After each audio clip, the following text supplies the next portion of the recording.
a pedirles el gran favor de que vayamos a nuestras Biblias, a Mateo capítulo 18. El tema de hoy es muy edificante. Mateo 18, 23.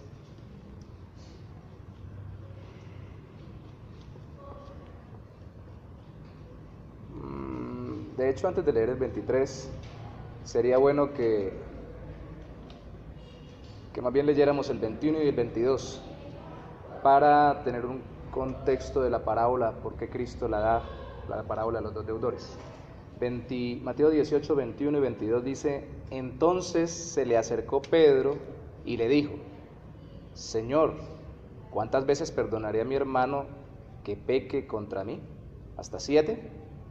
Jesús le dijo: no te digo hasta 7, sino hasta 70 veces 7. Verso 23, por lo cual el reino de los cielos es semejante a un rey que quiso hacer cuentas con sus siervos, y comenzando a hacer cuentas, le fue presentado uno que le debía 10,000 talentos. A este, como no pudo pagar, ordenó su señor venderle, y a su mujer e hijos, y todo lo que tenía, para que se le pagase la deuda. Entonces aquel siervo, postrado, le suplicaba diciendo: Señor, ten paciencia conmigo, y yo te lo pagaré todo. El señor de aquel siervo, movido a misericordia, le soltó y le perdonó la deuda. Pero, saliendo aquel siervo, halló a uno de sus consiervos que le debía 100 denarios, y haciendo de él, le ahogaba diciendo: págame lo que me debes. Entonces su consiervo, postrándose a sus pies, le rogaba diciendo: ten paciencia conmigo, y yo te lo pagaré todo. Mas él no quiso, sino fue y lo echó en la cárcel hasta que pagase la deuda. Viendo sus consiervos lo que pasaba, se entristecieron mucho, y fueron y refirieron a su señor todo lo que había pasado. Entonces, llamándole su señor, le dijo: siervo malvado, toda aquella deuda te perdoné, porque me rogaste. ¿No debíais tú también tener misericordia de tu consiervo, como yo tuve misericordia de ti? Entonces su señor, enojado, le entregó a los verdugos hasta que pagase todo lo que debía. Así también mi Padre Celestial hará con vosotros, si no perdonáis de todo corazón cada uno a su hermano sus ofensas. Entendemos la parábola sabiendo el contexto. La parábola nace de la pregunta de Pedro: ¿hasta cuántas veces se puede perdonar? Y nuestro tema para el día de hoy precisamente es la falta de perdón, o más bien las consecuencias de la falta de perdón en la relación matrimonial. Pero antes, lógicamente, de hablar sobre las consecuencias, es bueno recordar qué es el perdón. Podemos usar una ilustración. ¿Qué haría usted si, basado en lo que acabamos de escuchar, cómo aplicaría esto a una pareja que le llegue en consejería, en la cual uno de ellos le fue infiel al otro, adulteró,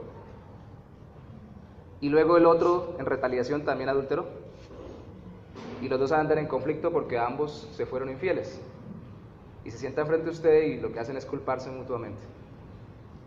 ¿Cómo aplicaría el texto que acabamos de trabajar o de leer? ¿Qué podría decirles? La realidad es que cuando Pedro pregunta, precisamente pregunta porque Pedro está pensando lo que muchos de nosotros pensamos: bueno, todo tiene un límite, ¿no? Yo no puedo perdonar tanto como para vivir toda la vida perdonando, y habrá algún momento en que tengo que parar. Y cuando pregunta esto, Jesús le contesta no hasta 7, sino hasta 70 veces 7, y le da esta parábola en la cual, si ustedes lo perciben, o uno lo mira muy bien, lo que le debía este siervo, el primero, al rey, era muchísimo más de lo que le debía a su consiervo. Esta parábola encierra el secreto para poder perdonar, y es ver que lo que nos perdonó Dios, ejemplificado por aquel señor que le perdonó al primer siervo los 10,000 talentos, es mucho más grande que lo que nos toca a nosotros perdonar. Lo que sucede es que no hay cuña que más apriete que la del propio palo, dice el dicho colombiano, y no hay persona que más nos pueda herir que nuestra propia pareja.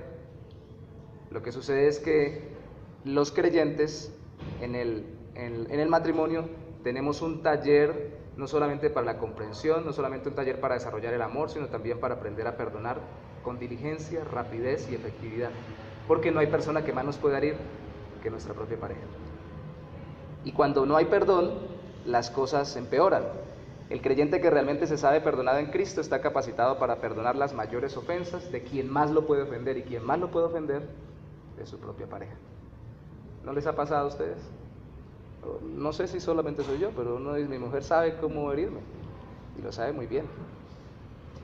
Sabe dónde hablar, cómo hablar, cuándo hablar, de qué manera hablar, para que, incluso hasta cómo gesticular, para que yo me pueda enojar. Y yo también, porque nos conocemos desde hace mucho tiempo. Esto se vuelve muy sensible, y entonces el perdón se tiene que volver algo muy, muy frecuente en medio de las parejas, porque frecuentemente nos herimos, ni siquiera voluntariamente, a veces sencillamente porque nuestro trasegar, descuidadamente nuestras vidas transcurren y chocamos en determinados puntos. Lo primero que quiero contemplar como consecuencia de no perdonar en medio de la pareja es que estorba mi relación con Dios. Aunque yo sea el ofendido, la otra persona fue la que me ofendió, si yo no perdono, estorba mi relación con Dios. Acabamos de leer que tenemos que perdonar para que nuestro Padre Celestial nos perdone. Eso lo leemos también en Mateo, cuando termina el Padre Nuestro, la oración modelo de Cristo también dice que tenemos que perdonar. Primera de Pedro capítulo 3, versículo 7 también repite la clave. En Primera de Pedro, el apóstol está hablando a las mujeres, a los varones, pero aunque en el capítulo 3, versículo 7 termina hablando a las mujeres, perdón, a los varones con respecto al trato con las mujeres, da una clave para ambas personas, para ambas partes de la pareja.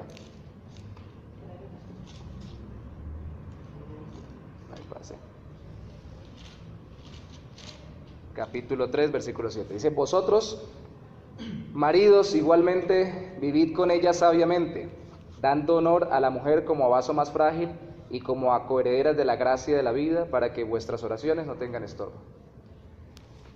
Aquí hay varias cositas muy fundamentales. Usted mira varias versiones y se da cuenta de que algunas versiones dicen, vosotros maridos igualmente vivid con ella sabiamente, dicen comprensivamente, compréndanlas. Cuando uno es ofendido en medio de la relación de pareja, tiene la opción de no perdonar, por lo general, cuando uno se siente atacado o amenazado porque no comprende, primero, la diferencia y segundo, la igualdad. Primero, la diferencia. En el caso del texto que estamos leyendo está diciendo que la mujer es vaso frágil, diferencia entre el hombre y la mujer, básicas. Pero luego la diferencia de opinión, la diferencia de criterio. Y hay un problema muy grande, todo lo que las personas nos dicen a veces lo tomamos con tanta sensibilidad que pensamos que es en contra de nosotros. Y pasa así con las parejas. El primer libro de consejería que leí hace buena cantidad de años decía un ejemplo muy bonito, que es muy diciente. Un hombre se terminó separando de su mujer porque ella le desacomodaba los lápices de como él se los dejaba en el escritorio. Todos los días él dejaba los lápices en determinada orden, y con el pasar del tiempo él se cansó de que ella, cuando hacía el aseo y acomodaba todo lo del escritorio, se los dejaba a diferente orden a como él los dejaba. Decía, es que lo hace a propósito, es que lo hace adrede, es que quiere ofenderme, quiere dañarme. En estos días, esta semana, hablaba con alguien, me refería a una persona que su marido tenía un trabajo, venía cada 2-3 meses, y luego cuando él llegó y se quedó en la casa, ella vivía ofendida, porque ahora que él vivía continuamente en la casa, dejaba todo en las partes donde ella no le tenía asignado el lugar. Las medias no van ahí, ahí no va la ropa sucia, esto se pone en tal lado. Y fue tal la ofensa que hoy en día están separados. Fue tal el conflicto que se armó, porque tomamos las diferencias de opinión y de criterio como amenazas en contra de nosotros, como ataques, como si fuera deliberadamente para dañarnos. Y tenemos que primero entender, para poder perdonar, que las personas no son iguales a nosotros, y nuestra pareja, aunque somos una sola carne, no es igual que nosotros, no piensa igual que nosotros. De hecho, lo bonito de la pareja es que sean complementarios, o seamos complementarios. Ojalá tenga un equipo de fútbol diferente, el uno del Medellín y el otro del Bucaramanga. Que tengan diferente criterio en cuanto a color, diferente color. América, pero bueno, ambos rojos por lo menos. Que tengan diferentes gustos para que se vuelva complementario y que sea algo que avive la relación, y que procure el hecho de que precisamente haya mayor comprensión en la diferencia. Ahora, en la igualdad, porque dice en el texto bíblico, en el versículo 7, dice, y como a coherederas de la gracia y de la vida. Igualmente es un ser humano como uno. Mi pareja, si yo soy hombre, siendo mujeres distintas, si las hermanas, sus esposos son distintos por género y luego lógicamente por criterios y por forma de pensar, pero somos iguales seres humanos. ¿Y qué caracteriza a los seres humanos después de la caída? ¿Qué caracteriza a los seres humanos después de la caída? Erramos, ¿cierto? O sea, que aliste, si usted casó con alguien, algún libro que escribió un predicador cristiano, un bautista, si no recuerdo mal es John Piper, es cuando los pecadores dicen sí sobre el matrimonio. Cuando los pecadores dicen acepto y se casan, para dar a entender que me caso con una persona imperfecta y que como yo también yerra. Si no tengo eso presupuestado, no voy a poder perdonar. Y aquí es el primer punto, lógicamente como consecuencia voy a tener estorbo en mis oraciones. Aquí le está hablando a los hombres, pero lógicamente también se da en el caso de las mujeres cuando se da la incomprensión y se da la falta de consideración a la persona que también puede pecar o caer como yo. Y caemos de distintas formas. Usted conoce muy bien a su pareja y sabe cuáles son sus debilidades. Su pareja lo conoce bien a usted y sabe cuáles son sus debilidades. Y sabe cómo cae más frecuentemente usted y bajo qué circunstancias en esos pecados. Gálatas capítulo 6 dice, vosotros que sois espirituales, restauradle espiritualmente, hablando de los hermanos. Y la primera restauración, de que nos consideremos a nosotros mismos, también dice la Biblia, porque nosotros también podemos caer. La primera persona a la que debemos aplicarle eso no es simplemente el hermano de la iglesia, sino es a mi esposa. En el caso de la mujer es a mi esposo. Considerarlo. Si yo soy espiritual, voy a restaurarlo o ayudarle a restaurarse espiritualmente y no voy a tener estorbo en mis oraciones. ¿Cuál es el problema de que ¿Cuál sería el problema para la pareja de que Dios ya no esté relacionado armoniosamente con nosotros por entrar en conflicto y no comprendernos? Que ya no nos conteste fluidamente y empecemos a encontrar truncos en nuestra relación con Dios o estorbo en nuestra relación con Dios. ¿Cuál es el problema? ¿Qué pasa con esa pareja? ¿Ustedes qué piensan? Esa pareja que ya cuando ora parece que el cielo estuviera blindado, siente que Dios no lo oye. ¿Qué pasa con la situación de la pareja? ¿Mejora, empeora o queda igual? Empeora, ¿cierto? Ah. Ajá, división. Ajá. Imagínese un partido de fútbol, ya que utilizamos la ilustración ahorita. Imagínese que en un partido de fútbol de dos equipos de esos que son bien chocateros y que se tienen un clásico de Colombia y ambos equipos le pusieron a todos los jugadores que más duro golpean. Imagina que no estuviera el árbitro. ¿Qué pasaría o qué podría pasar? Campo de boxeo. Seguramente. Porque es que el único que podría frenar y que puede contener al fin y al cabo las consecuencias del conflicto internamente es el Señor. Y si a Él lo sacamos precisamente por nuestra falta de perdón fuera de juego, es como si le decimos en el partido al árbitro, no entre, deje que nosotros nos arreglamos acá. Y ya no nos den guayos, denos unos guantes, porque lo que sigue aquí es sangre, lo que va a correr. Cuando yo no estoy dispuesto a perdonar, le estoy diciendo al Señor, lo lamento, pero no quiero que usted intervenga en esta relación. Y déjenos aquí que nos la arreglemos nosotros dos solos.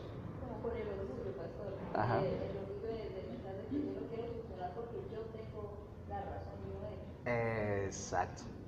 En ese caso, ese estorbo va a traer una consecuencia muy grande. Al no honrar a mi ofensor, que es mi pareja, como una persona como yo y como alguien que piensa distinto que yo, al no considerarlo, Dios se va, mi orgullo permite que el Señor quede por fuera del juego y entonces lo que viene son mayores dificultades. Mayores dificultades. Yo le he comentado a unos hermanos en estos días, por eso le dije a Diego que sí hoy, porque Dios es bueno. Estamos en una serie de enseñanzas en la iglesia sobre los roles de la familia. Y les comentaba a los hermanos que yo he tenido la oportunidad de escuchar hermanos que me llaman de otra ciudad, yo vengo de Cúcuta, me dicen, pastor, ore por mí, me voy a separar. Hermana, pero espere, ahora me dice que se va a separar y por teléfono, ya lo ha considerado, espera, no, es que no hay nada que considerar, la decisión está tomada. Pero ya buscó alguien que le sirva de referee, de parte del Señor que se meta ahí. No, es que ya tomamos la decisión. Cuando la persona se costra, se enquista, se queda en su propia decisión y no quiere perdonar, le dice al Señor fuera, toma decisiones muy fácilmente y muy rápidamente, pero con consecuencias muy tremendas. Sacar fuera del Señor, estorbar su obra, sumergir en tristeza a la pareja. Vamos a tocar un texto que no habla directamente de parejas, pero por favor busque conmigo 2 de Corintios, si tiene su Biblia, capítulo 2. Es un texto que habla lógicamente de la carta a los Corintios, la primera y la segunda habla mucho de la relación entre hermanos en la iglesia. Y ustedes entienden o recuerdan que la carta a los Corintios resalta que la iglesia de los Corintios pues no era la más llena de frutos, era muy llena de dones, pero con muchos conflictos. Incluso en la primera carta a los Corintios nos habla de que había un hombre que estaba acostando con la mamá del papá, o sea, con la esposa del papá, perdón, con la madrastra. Había mucho conflicto. Segunda de Corintios capítulo 2, versículo 5. En segunda de Corintios capítulo 2, verso 5 dice, después de un conflicto de esos que Pablo había escrito para que confrontaran al que estaba causando el problema, dice Pablo, pero si alguno me ha causado tristeza por su conducta pecaminosa en la iglesia, buenas noches, si alguno me ha causado tristeza, no me la ha causado a mí solo, sino en cierto modo, por no exagerar, a todos vosotros. Cuando alguien no quiere perdonar y dejar entrar a Dios a través de, en este caso, el apóstol Pablo para conciliar, le basta a tal persona, al ofensor, al que hizo el daño en medio de la iglesia, le basta a tal persona esta reprensión hecha por todos. Así que al contrario, vosotros más bien debéis perdonarle y consolarle. ¿Para qué? Para que no sea consumido de demasiada tristeza. Y aquí viene un punto muy importante. No sé si ustedes jugaron alguna vez o alguien los puso a jugar cuando eran niños. Vamos a nadar, yo nunca aprendí a nadar. Y de pronto por alguno de estos amiguitos que le decían eso, vamos a nadar, y cuando uno estaba nadando lo hundían y lo dejaban abajo hundido. Y usted chapaleaba pidiendo que lo dejaran salir y más lo hundían. Es que para que aprendan, ¿cierto?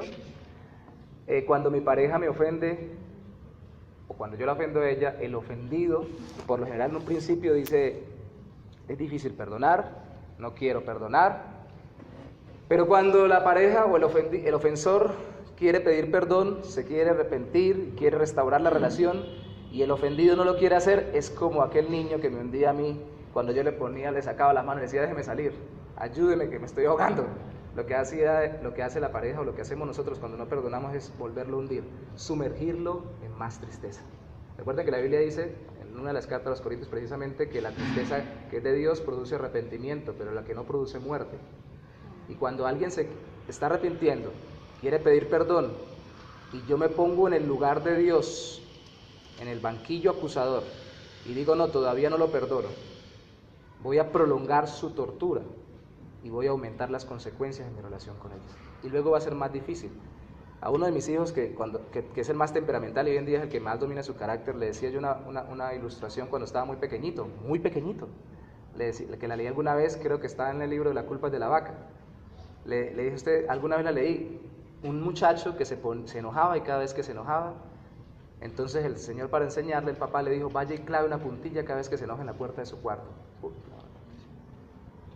Cuando lo volvió a buscar, le dijo, ¿cómo está la cosa? Y no, estoy triste porque la puerta está toda llena de puntillas. ya no tengo lugar donde meterlas. Y bueno, ahora hagamos lo contrario. Cada vez que se controle y no se enoje, sáquele una puntilla. ¿Y ahora cómo está? Contentísimo después de un tiempo. Ya quedó sin puntilla la puerta. Buenísimo. Ahora mire cómo quedó la puerta. ¿Cómo quedó la puerta? Llena de muchos huequitos. Ahora hay que restaurarla. Y cuando yo como pareja no perdono con agilidad, con rapidez, prontamente a mi pareja, estoy generando una herida permanente.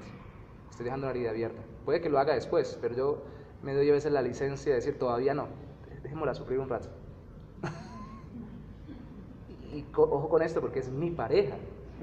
Y si la Biblia dice que debemos tratar a nuestro prójimo como nosotros mismos, amarlo, más aún dice que somos una sola carne, a mi propia pareja. Y yo le prolongo el sufrimiento. Es como si yo mismo me metiera entre el agua y me dijera, quédese un rato ahí por sinvergüenza. Y yo mismo me prolongo el sufrimiento. Y eso muestra lo que leímos en la parábola, falta de misericordia para perdonar. Y la consecuencia son heridas muy grandes, que luego van a descubrirse en el camino. Estorbamos la relación con Dios cuando no perdonamos a nuestra pareja, la sumergimos en mayor tristeza de la que debería tener como consecuencia por su ofensa cuando no perdonamos a nuestra pareja. Estorbar, sumergir, romper. Mateo capítulo 19. Rompemos lo que Dios ha unido. Uno dice, pero eso no se puede hacer. Mateo capítulo 19. Pues la forma como Cristo lo mostró. Mateo capítulo 19. Ay, hermanos, el divorcio es un tema controversial en medio de las iglesias. muy fuerte y muy controversial, ¿sí o no? La cartilla ministerial de la Denominación Bautista Colombiana dice así, ahora que recuerdo, más o menos. Voy a parafrasearlo porque no me la sé de memoria. Algunas iglesias dicen que no se pueden divorciar por ninguna causa. Otras iglesias dicen que se puede divorciar por ciertas causas y otras dicen que por cualquier causa. Así que miren a ver ustedes cómo hacen. O sea, no hay un criterio unificado para la denominación, así que cada iglesia e incluso cada pareja tiene que tomarse la tarea de ver qué es lo que dice la palabra de Dios con respecto al asunto. Pero cuando a Cristo lo abordaron sobre el tema del divorcio, Mateo capítulo 19, él habló primero de qué consistía el matrimonio, pero luego, versículo 7 dice, le dijeron, 19:7, ¿por qué pues, si así es el matrimonio, si Dios los unió en una sola carne, ¿por qué pues mandó Moisés dar carta de divorcio? Eso está en Deuteronomio 24, y repudiarla. ¿Por qué entonces nos podemos divorciar, según Moisés? Él les dijo, por la dureza de vuestros corazones, Moisés os permitió repudiar a vuestras mujeres, mas al principio no fue así, no fue el plan original. Después de la caída entró este conflicto entre parejas y lógicamente empezó este problema grande. Hablaba con alguien que tenía hoy una enseñanza después de que hablé con Diego y esta persona está precisamente en un proceso de separación y me decía, dé el ejemplo mío. Me diga la enseñanza, diga que hay una persona que usted conoce pero no diga el nombre, que se está separando en estos días. Muy complejo porque separarse algunos solamente lo ven en el sentido del divorcio como la disolución del contrato matrimonial, como dos socios de una empresa que se están separando y esta persona con la que hablaba lo ve así, lo veía.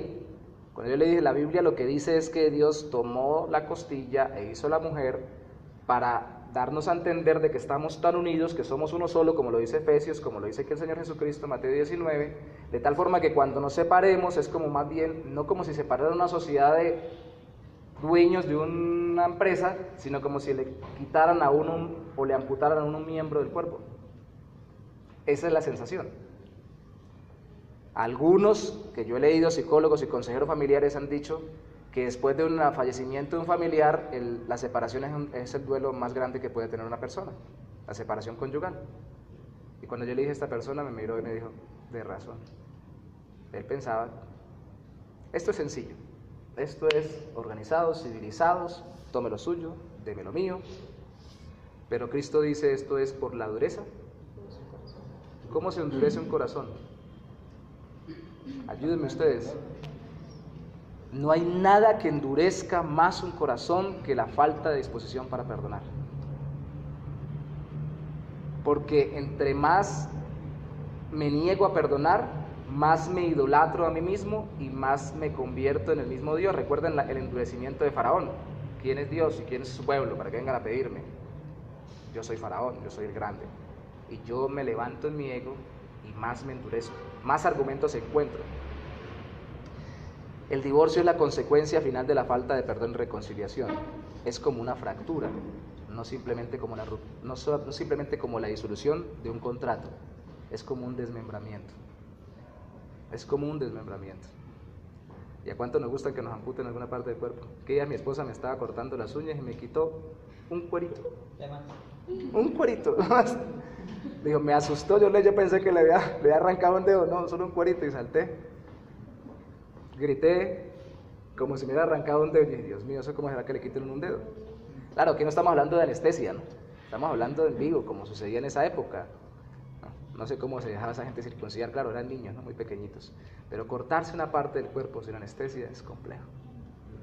Es muy complejo y es doloroso. Por más civilizados, avanzados, estructurados, bien organizados que estemos, es muy complejo. Y eso, por lo general, cuando uno pregunta, ocurre por falta de perdón y de reconciliación. Se acumuló algo que sucedió, me hizo que yo no yo lo utilicé para no comprender a mi pareja, sino ver como que me estuviera atacando constantemente, me ensimismé, saqué a Dios del camino, le serví de estorbo al Señor, y así como David durante un año, dicen algunos dicen que más, después de haberse acostado con la mujer de Urías y haberlo mandado a matar a él, seguía en el templo normalito, él pensaba que estaba orando bien, no tenía comunión con Dios, Dios no lo estaba oyendo ni le estaba hablando. Al fin, cuando llega Natán, restaura la comunión, y así sigue esa persona. Luego, si la persona me quiere pedir perdón, Yo no lo acepto porque estoy ofendido. Y pregunta, ¿qué tan grande es la ofensa como para que yo no la pueda perdonar? Si aquí lo que Cristo dice después en ese mismo texto es salvo por causa de fornicación. Bueno, después no. Sí, después salvo por causa de fornicación. Pero Él ya ha dicho que por la dureza de vuestro corazón, lo que se entiende es que aún la infidelidad conyugal, que es algo muy doloroso, podría ser perdonada y la pareja podría ser restaurada.